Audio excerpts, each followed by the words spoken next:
नमस्कार दोस्तों, आज का टॉपिक है हमारा प्लस वन का भारतीय संविधान में अधिकार। जो पहला हमने लेसन किया था उसमें हमने भारतीय संविधान के बारे में पढ़ा था कि वो संविधान कैसे बना था, कब बना था और उसके लिए किन किन लोगों ने महत्वपूर्ण भूमिका निभाई थी, कब बनकर ये तैयार हुआ, कब लागू हुआ। अब हमारे संविधान के अंदर हमें जो अधिकार दिए गए हैं उनके बारे में हम इस टॉपिक के अंदर पढ़ेंगे कि हमें कौन कौन से मौलिक अधिकार दिए गए हैं। तो भारतीय संविधान में जो मौलिक अधिकार दिए गए हैं उसके अंदर हमें जो मौलिक अधिकार दिए गए हैं, मौलिक अधिकार वो संविधान के अनुच्छेद 12 से लेके 35 तक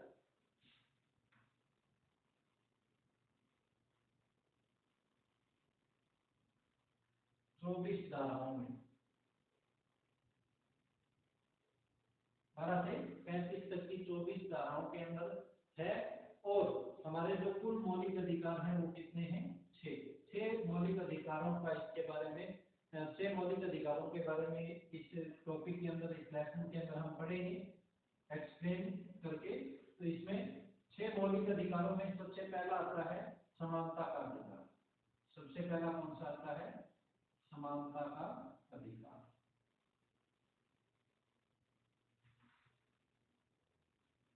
समानता का अधिकार ये हमारा पहला मौलिक अधिकार है जो अनुच्छेद 14 से लेके 18 तक दिया हुआ है। 14 से लेके 18 तक, अनुच्छेद 14 से 18 तक इसके अंदर समानता के अधिकार के बारे में बताया गया है। अब सबसे पहले कि इन अनुच्छेदों में क्या क्या चीज की हुई है। सबसे पहले अनुच्छेद 14, अनुच्छेद 14 में क्या किया हुआ है? कानून के समक्ष समानता। कानून के समक्ष समानता यानी भारत का प्रत्येक नागरिक क्या है? कानून के समक्ष समान होगा, चाहे वो किसी भी जाति का हो, चाहे अमीर हो, चाहे गरीब हो, किसी भी पद पर बैठा हो, वो सभी लोग क्या है? कानून के समक्ष समान होंगे, विधि के समक्ष समान होंगे। ये कहा लिखा गया है अनुच्छेद 14 में। अनुच्छेद 15 के अंदर क्या है कि भेदभाव की मनाही। भेदभाव की मनाही कि किसी भी व्यक्ति के साथ किसी प्रकार का भेदभाव कोई भी देश का नागरिक नहीं करेगा, चाहे वो किसी भी जाति विशेष से रखता हो, पिछड़ी जाति से हो या कहीं पर। जैसे पहले क्या था कि जो लोग निम्न जाति के समझे जाते थे उनके लिए कुएं, तालाब, नहाने के लिए जो घाट थे वो अलग थे, पानी वो अलग जगह से लेके आते थे। लेकिन अब किसी भी नागरिक के साथ किसी प्रकार का भेदभाव नहीं हो सकता। फिर अनुच्छेद 16, अनुच्छेद 16 में क्या किया हुआ है कि सरकारी नौकरियों के लिए जो अवसर है उसकी समानता। सरकारी नौकरी के अवसर की समानता कि सरकार जो भी नौकरी देगी उसके अंदर सभी को समान अवसर देगी, किसी के साथ कोई भेदभाव नहीं किया जाएगा। लेकिन इसमें अपवाद है कुछ, जैसे कुछ जातियों को आरक्षण दिया गया है। तो आरक्षण का कारण क्या है कि वो हमेशा से वो पिछड़ी हुई जातियां रही है, तो उनको ऊपर उठाने के लिए वो आरक्षण उस समय दिया गया था। तो अनुच्छेद 16 के अंदर क्या लिखा गया है कि सरकारी नौकरी के अंदर क्या है सभी को समान अवसर दिए जाएंगे उनकी योग्यता के अनुसार। फिर अनुच्छेद 17, अनुच्छेद 17 के अंदर छुआछूत की समाप्ति।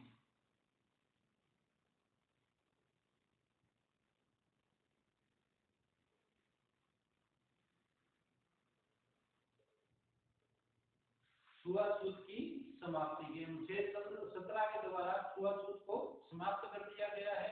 किसी भी व्यक्ति के साथ अछूतों जैसा व्यवहार नहीं किया जा सकता या उसको अछूत समझकर सार्वजनिक स्थानों का प्रयोग करने से मनाही नहीं की जा सकती। वो सिनेमा घर, पार्क, वो मनोरंजन के साधनों का प्रयोग सभी लोगों के समान ही प्रयोग कर सकता है। फिर है अनुच्छेद 18, अनुच्छेद 18 के अंदर क्या है? उपाधियों को समाप्त किया गया है। उपाधियों को समाप्त करना,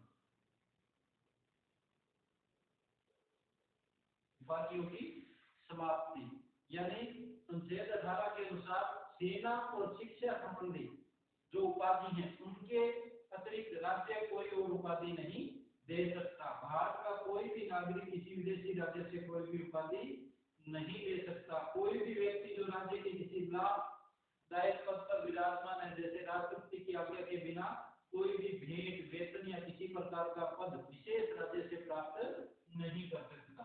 तो ये है उपाधियों का अंग।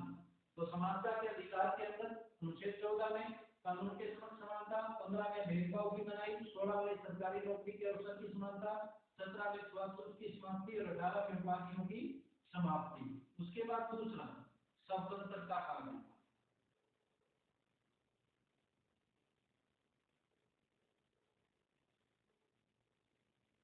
स्वतंत्रता का अधिकार ये कहाँ है? ये अनुच्छेद 19 से लेके 22 तक, अनुच्छेद 19 से लेके 22 तक। 19 में 6 प्रकार की स्वतंत्रता दी गई है। 6 प्रकार की स्वतंत्रता हमें अनुच्छेद 19 के अनुसार दी गई है। जैसे पहली है कि हम अपना विचार प्रकट कर सकते हैं, कहीं भी जाके भाषण दे सकते हैं। दूसरा, शांतिपूर्ण तथा बिना अस्त्रों के कहीं भी सम्मेलन बुला सकते हैं। तीसरा, संघ बना सकते हैं हम। चौथा, भारत में हम कहीं भी आ जा सकते हैं।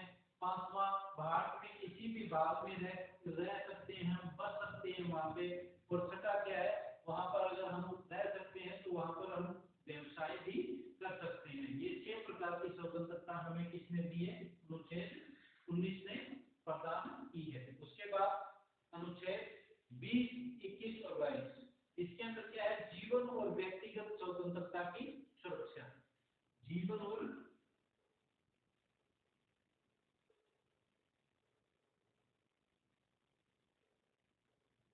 व्यक्तिगत स्वतंत्रता की सुरक्षा।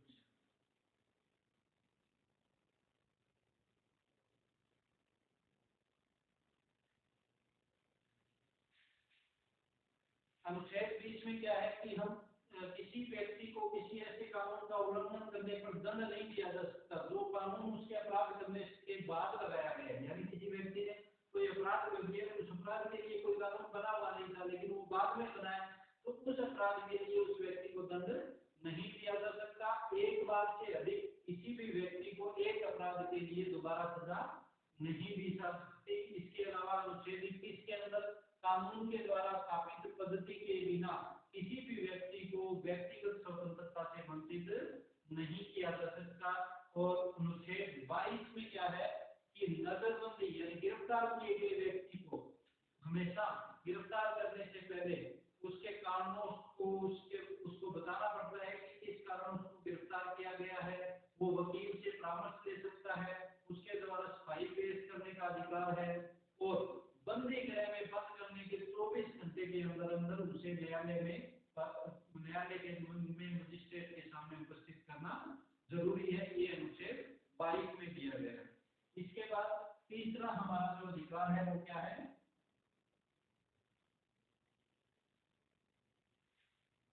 पहला था समानता का अधिकार, दूसरा स्वतंत्रता का अधिकार और तीसरा अधिकार है हमारा शोषण के विरुद्ध अधिकार। तीसरा क्या है? शोषण के विरुद्ध अधिकार।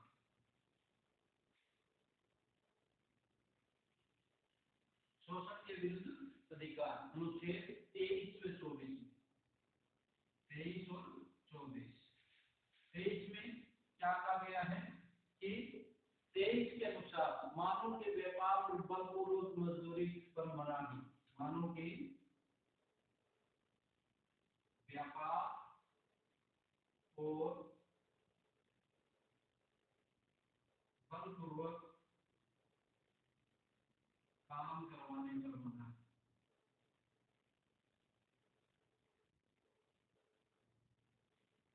अनुच्छेद 23 के अनुसार किसी भी नागरिक से बलपूर्वक काम नहीं करवाया जा सकता और ना ही क्या है किसी भी व्यक्ति को व्यापार यानी बेचा जा सकता है ये क्या है, दंडनीय अपराध होगा। मनुष्यों को विशेष स्त्रियों और पशुओं स्त्रियों को पशुओं की तरह खरीदा और बेचा जाता था पहले, तो इन बुराइयों को समाप्त करने के लिए अनुच्छेद 23 लागू किया गया है। उसके बाद है अनुच्छेद 24। 24 में क्या है, 24 में है कि कारखानों आदि में बच्चों के काम करने पर मनाही। कारखानों में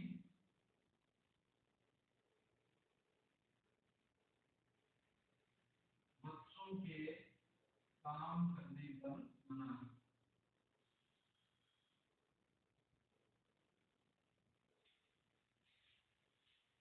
अनुच्छेद 24 के अनुसार 14 वर्ष से कम आयु वाले किसी भी बच्चे को किसी भी कारखाने अथवा खान में नौकरी नहीं दी जाएगी, ना उससे वहां पे काम करवाया जा सकता। तो ये था हमारा तीसरा अधिकार, शोषण के विरुद्ध अधिकार। इसके बाद चौथा, चौथे में क्या है, धार्मिक स्वतंत्रता संबंधी अधिकार। धार्मिक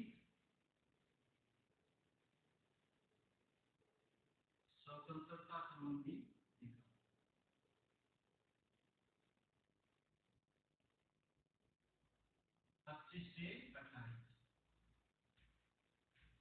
धार्मिक स्वतंत्रता संबंधी अधिकार अनुच्छेद 25 से 28 के बीच में दिया गया है।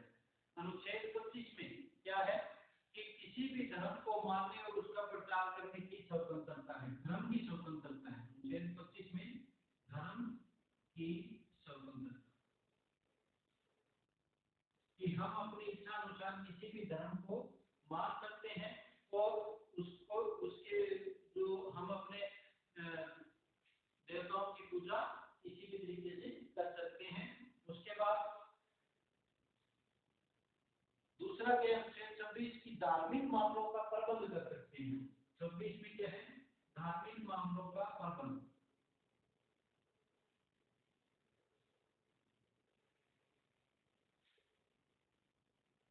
अनुच्छेद 26 के अनुसार हम धार्मिक मामलों का प्रबंध कर सकते हैं, यानी जिस धर्म में हम अपनी आस्था रखते हैं उसका प्रबंध कर सकते हैं, उसके उद्देश्य यानी संस्थाओं को स्थापित कर सकते हैं। धार्मिक मामलों में अपने कार्यों का प्रबंध कर सकते हैं, कानून के अनुसार, संपत्ति का कानून के अनुसार उसका प्रबंध कर सकते हैं, उसका प्रचार प्रसार कर सकते हैं। अनुच्छेद 27 में धर्म विशेष के प्रचार के लिए कर न देने की स्वतंत्रता। 27 में क्या है, कर न देने की।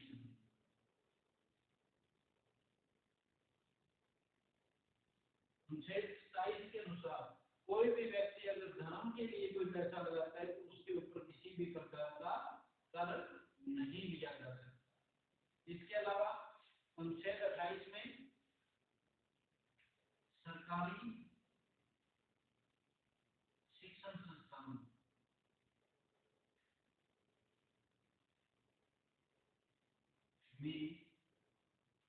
सरकारी शिक्षण संस्थानों में धार्मिक शिक्षा पर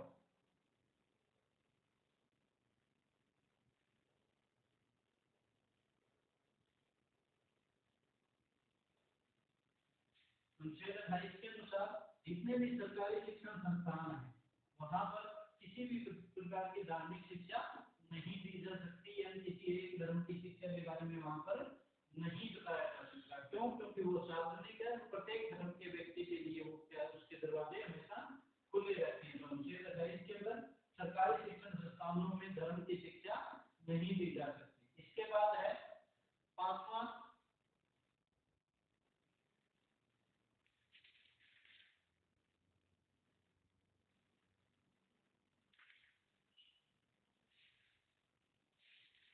इसके बाद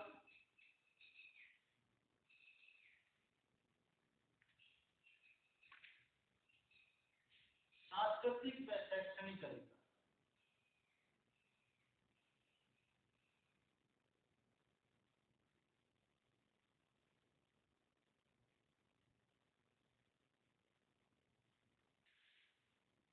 सांस्कृतिक व शैक्षणिक अधिकार।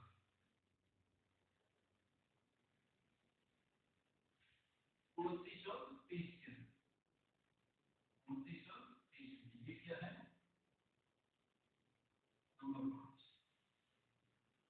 29 के अंदर क्या किया गया है कि 29 के अनुसार भारत के किसी भी क्षेत्र में रहने वाले नागरिक के किसी भी वर्ग या उसके किसी भाग को जिसकी अपनी भाषा, लिपि व संस्कृति हो, उसे यह अधिकार है कि वह उसकी रक्षा कर सके। यानी कोई भी धर्म को मानने वाला व्यक्ति है या उसकी कोई भी संस्कृति है, वो अपनी भाषा, अपनी लिपि को मजबूत करने के लिए, उसका प्रसार करने के लिए क्या है, स्वतंत्र है। अनुच्छेद 30 के अनुसार सभी अल्पसंख्यकों को, चाहे वे धर्म पर आधारित हो या भाषा पर, यह अधिकार प्राप्त है कि अपने इच्छानुसार शिक्षा संस्थाओं की स्थापना करे और उनका पालन करे और वहां पर अपने धर्म की वो शिक्षा दे सकते हैं। यानी अपनी जो धर्म से या अपनी भाषा के प्रचार प्रसार के लिए वो अपने शिक्षण संस्थानों की रचना कर सकते हैं। तो ये अनुच्छेद 29 और 30 में। उसके बाद छठा लास्ट क्या है, सैद्धांतिक उपचारों का अधिकार। सैद्धांतिक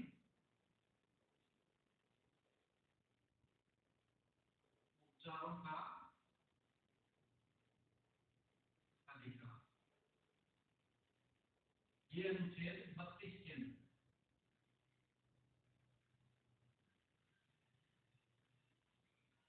सैद्धांतिक उपचारों का अधिकार का मतलब है कि अगर किसी व्यक्ति का कोई भी मौलिक अधिकार किसी सरकार द्वारा या किसी व्यक्ति विशेष द्वारा छीना जाता है, तो वो उसके विरुद्ध उच्च न्यायालय या उच्चतम न्यायालय में अपील कर सकता है और वो न्यायालय की जिम्मेवारी बनती है कि प्रत्येक व्यक्ति के मौलिक अधिकारों की वो रक्षा करे और उसे लागू करवाए। इसके इस प्रकार ये हमारे मौलिक अधिकार कितने हैं, 6 मौलिक अधिकार हैं जो हमने कर लिए। पहला था समानता का अधिकार, अनुच्छेद 14 से लेके 18 तक। उसके बाद स्वतंत्रता का अधिकार, अनुच्छेद 19 से लेके 22 तक। और फिर शोषण के विरुद्ध अधिकार 23-24 के अंदर। उसके बाद धार्मिक शिक्षा का अधिकार 25 से लेके 28 तक। तो उसके बाद है सांस्कृतिक प्रशिक्षण शैक्षणिक अधिकार 29 से और 30 के अंदर। और फिर सैद्धांतिक उपचारों का अधिकार अनुच्छेद 32 में। इसी प्रकार क्या है, संविधान में हमारे मौलिक अधिकारों के साथ साथ हमें कुछ मौलिक कर्तव्य भी दिए गए हैं जिनको हमें पूरा करना चाहिए। जो अधिकार हमें दिए जाते हैं इसके साथ हमारे कुछ कर्तव्य भी बनते हैं। वो कर्तव्य कौन से, तो कितने कर्तव्य, कितने हमारे मौलिक कर्तव्य कितने हैं, 11। इसके अंदर पहला क्या है कि हम अपने संविधान, पहला क्या है, संविधान, राष्ट्रीय गान,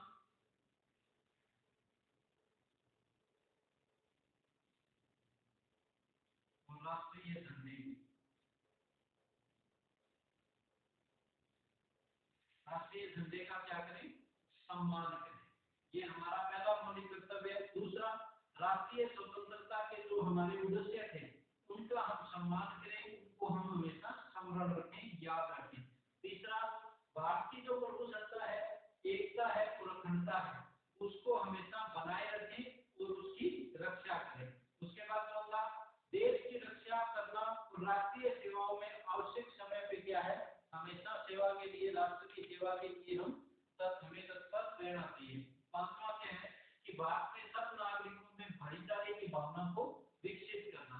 छठा हमारा मौलिक कर्तव्य है कि हमें हमेशा वैज्ञानिक दृष्टिकोण अपनाना चाहिए, यानी अंधविश्वासों में विश्वास नहीं रखना चाहिए। सातवां, प्राचीन संस्कृति की जो हमारी देन है उसको हमें सुरक्षित रखना चाहिए। आठवां, हम देश के अंदर जो वन है, झील है, नदियां है या जंगली जानवर है, उनकी हमेशा रक्षा करनी चाहिए और उनकी उन्नति के लिए हमेशा प्रयास करने चाहिए। नौवां है, हिंसा को रोकना चाहिए और राष्ट्रीय संपत्ति की रक्षा करनी चाहिए। 10वां, व्यक्तिगत व सामूहिक यत्नों के द्वारा क्या है, उच्च राष्ट्रीय लक्ष्यों को प्राप्त करने की कोशिश करनी चाहिए। और 11वां है कि 6 से 14 वर्ष के प्रत्येक बच्चे के लिए शिक्षा का हमें प्रबंध करना चाहिए। तो ये हमारे 11 क्या है, मौलिक कर्तव्य हैं। तो इस प्रकार क्या है, भारतीय संविधान में अधिकारों के बारे में हमने पढ़ लिया कि हमारे मौलिक कर्तव्य, मौलिक अधिकार कितने हैं, 6, और मौलिक कर्तव्य कितने हैं, 11। मौलिक कर्तव्य 11 और मौलिक अधिकार कितने, 6 हैं। उनको अनुच्छेदों के माध्यम से मैंने आपको बता दिया है।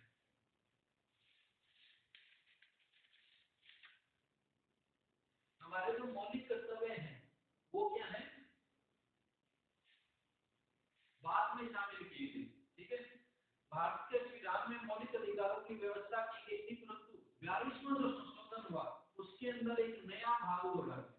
उसमें इस नए भाग का नाम था 51A। ठीक है, इसके अंदर क्या है, एक नया अनुच्छेद जोड़ा गया जिसमें नागरिकों को 10 कर्तव्यों का वर्णन किया गया है। सन 2002 में पहले के कितने हमारे मौलिक कर्तव्य थे? 10 मौलिक कर्तव्य पहले कितने थे? 10 थे।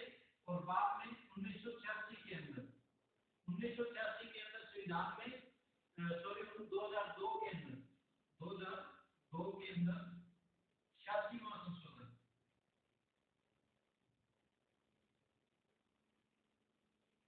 संविधान में संशोधन किया गया 2002 के अंदर 86वां, जिसके अनुसार 51A में एक नया अनुच्छेद जोड़ा गया जिसमें मौलिक कर्तव्यों की संख्या कितनी कर दी गई? 11। तो 11वां हम पढ़ते हैं कि 6 से 14 वर्ष के प्रत्येक बच्चे को क्या है, शिक्षा का प्रबंध हमें करना चाहिए। तो ये हमारे मौलिक कर्तव्य। समझ आ गया होगा आप सबको? मौलिक